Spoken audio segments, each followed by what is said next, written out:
I decide to come out to my parents at Sunny Apu's engagement party. Not because of Sunny Apu and her groom, or the buzz of the wedding in the air, and not because everything about a Bengali wedding is so palpably heterosexual that it's almost nauseating. I decide to come out because of the way Ammu and Abu look at Sunny Apu, with a mixture of pride and love and longing. It isn't directed at Sunny Apu at all, really. It's directed at the future, at our futures, mine and Preeti's. I can almost see Ammu and Abu stitching it together in their heads. Castles in the air, made of deep red wedding sari dreams, and lined with thick gold wedding jewelry aspirations. I've never thought of my parents as traditionalists before this. I'd seen them as pioneers, people who made things happen, even when those things might seem impossible. They'd broken rigid tradition and have what Bengalis call a love marriage. Though they've never told us the story, I always imagine a movie moment meeting, exactly like in a Bollywood movie. Their eyes meet across a crowded room, maybe at a wedding of distant relatives. Ammu's in a sari, Abu in a sherwani. Suddenly, a song starts in the background, something romantic but upbeat. My parents' love marriage is one of the reasons they work so well here, despite the lack of family and support. Without anything, really.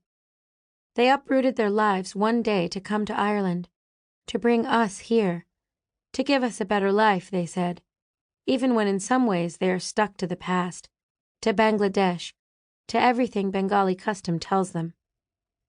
Unfortunately, one of those things is this, a wedding consisting of a bride and a groom.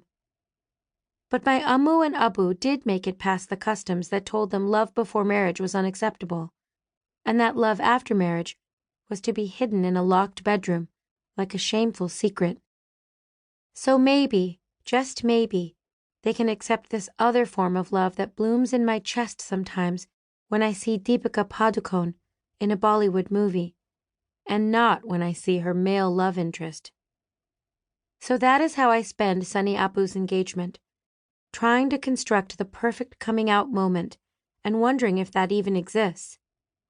I try to think back to every movie, TV show, and book that I've ever seen or read with gay protagonists, even gay side characters. Each coming out was tragically painful, and they were all white. "What are you doing?" Preeti asks when she spots me typing on my phone in the midst of the engagement ceremony. Everyone's eyes are turned to the bride and groom-to-be, so I thought this was the moment I could Google gay happy endings without someone peering over my shoulder. I quickly slip the phone into my bag and shoot her a wide-eyed, innocent smile. "Nothing. Nothing at all." She narrows her eyes like she doesn't believe me, but says no more. She turns back to the bride and groom-to-be. I know Preeti will try to talk me out of it if I tell her what I'm thinking of doing, but I also know I can't be talked out of it now. I can't keep living a lie. I have to tell them at one point or another, and tomorrow is going to be that point. It's weird, but after I've made my decision, I feel like I'm on borrowed time. Like this is my family's last day together, and something is about to break open between us. When we're driving home from the engagement party, it's past midnight. The streetlights cast a strange glow on the road ahead, marred by the bright full moon in front of us.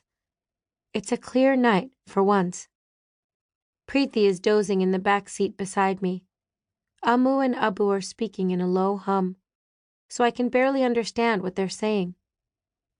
I wish I could bottle this uneventful moment, a flash of time when we're all at peace, together and apart at once, and keep it with me forever. I wonder if this is what things will be like tomorrow, too, after I've told them. But then the moment's over and we're home and stumbling out of the car. Our churis jingle against each other, sounding too loud and bright in the dead of night quiet on the streets. Inside, I strip my face of all the heavy makeup Preeti carefully dabbed onto it just hours before.